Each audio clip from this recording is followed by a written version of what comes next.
Every time you send an email, buy something online, or just browse the web, you're relying on this invisible shield, right?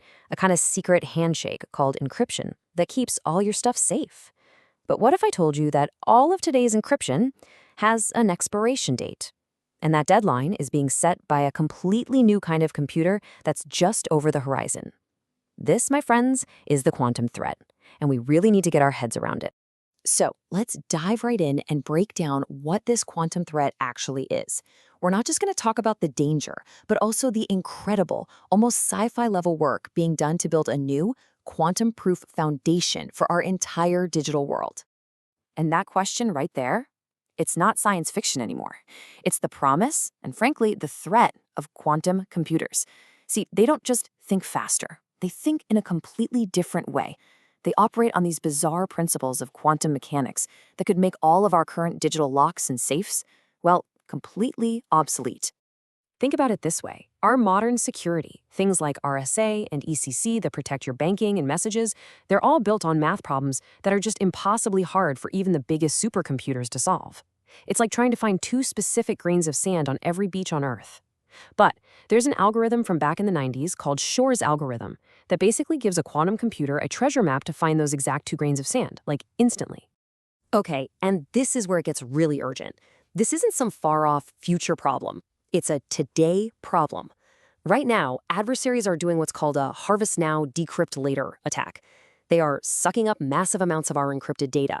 We're talking government secrets, corporate plans, your private messages, and they're just stockpiling it, waiting for the day they get a quantum key that can unlock everything. So yeah, the race is on. All around the world, the smartest minds in cryptography are in a mad dash to build the next generation of digital armor. This is cryptography's next chapter. The U.S. National Institute of Standards and Technology, you'll hear them called NIST, kicked off this huge global competition. The goal? To find brand new algorithms that could stand up to both regular computers and quantum computers.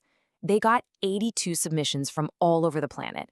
And after years of intense, grueling tests, they finally started announcing the winners in 2024. These are the new standards for our quantum future. And one of the heroes of our story is an algorithm called CRYSTALS-Kyber. Now, its security is just fascinating. It's based on something called lattice-based cryptography. Just try to imagine a huge, infinitely complex crystal structure, but in like thousands of dimensions. Finding your way from point A to point B in that thing is a nightmare problem for any kind of computer we can imagine, quantum included. And that is what makes Kyber so incredibly powerful. But here's the thing. Kyber, as amazing as it is, can't really do the whole job by itself. To make a system that works in the real world, on your phone, we actually need the best of both worlds. We need a hybrid solution. So check this out. Kyber is an absolute superstar at one very specific job, securely agreeing on a secret key. That's the quantum-proof handshake. But for encrypting the actual message, especially if it's a big file, it's not the most efficient tool. For that, we turn to an old, trusted friend, AES. It's the gold standard for super-fast encryption, and the best part is, it's not vulnerable to those quantum attacks we've been talking about. So together, Kyber and AES are like the ultimate crypto dream team. And this really shows you the whole system. It's like a 3-layer cake of security. First, you've got Kyber handling that quantum-proof secret handshake. Then, layer 2, a hashing algorithm called SHA-256, takes that secret and forges it into a perfect standardized key. And finally, AES takes that new key and does all the heavy lifting, encrypting your actual message with incredible speed. Okay. So that's the theory, but how does this all actually work in practice? Let's walk through it. We'll follow our classic duo, Alice and Bob, as they try to send a quantum-proof message to each other. Now, before we get into the nitty-gritty, let's just look at the big picture. The most important idea here is something called zero trust. It basically means we assume the server in the middle, the one passing messages back and forth, can't be trusted. It's just a dumb pipe. All the encryption and decryption magic happens on Alice's device and on Bob's device. So even if that server gets totally hacked, the messages are still safe.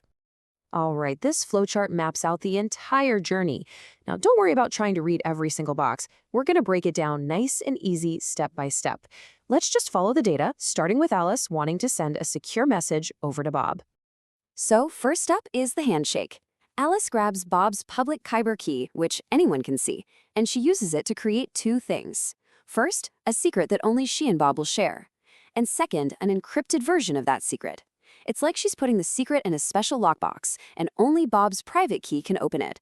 This whole process is called encapsulation, and this is the core quantum-proof part. Okay, for step 2, Alice takes that shared secret they just made, runs it through that SHA-256 function we mentioned, and that creates a brand new AES key. She then uses that key to encrypt her actual message. Then she bundles two things together and sends them over to Bob, the encrypted message itself and that little encrypted secret from step 1. So when Bob gets this package from Alice, he just does everything in reverse. He uses his secret private key to unlock or decapsulate that shared secret. Then he runs that secret through the same SHA-256 hash, and boom, he gets the exact same AES key that Alice created. And with that key, he can finally decrypt a message and read what Alice wrote. And there you have it. Secure communication complete. So we know it's secure, we know it works in theory. But here's the real question. Is it actually fast enough for things like instant messaging? Let's take a look at the numbers. Well, the researchers tested this whole system on just standard, off-the-shelf hardware, and honestly, the results are fantastic. I mean, just look at these times. Key generation, encapsulation, decapsulation. It's all happening in just a few milliseconds. That is literally faster than you can blink. The extra security work from the post-quantum stuff adds almost no noticeable lag. Let's just zero in on this one number for a second. About 2 milliseconds to generate a quantum-proofed key pair. That is incredibly fast. It proves that this level of next-generation security is totally practical for everyday apps, even on your phone or on little smart home gadgets. And here it is, the proof in the pudding. On the left, you can see Alice's client sending the simple message, "Hi, Bob." And over on the right, there's Bob's client, and the message has arrived perfectly decrypted.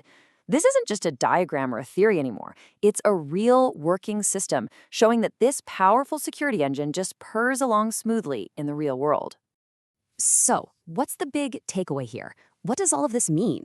Well, it means we have a clear, practical path forward for securing our entire digital future. I mean, when you put it all together, you really see why this hybrid approach is so brilliant.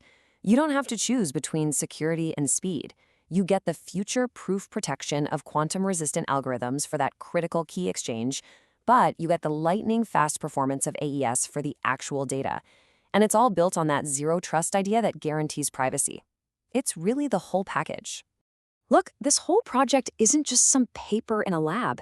It is a tangible, working, open-source blueprint that shows us exactly how we can start upgrading everything, our messaging apps, our online banking, our entire digital world, to be safe against the threats of tomorrow, today.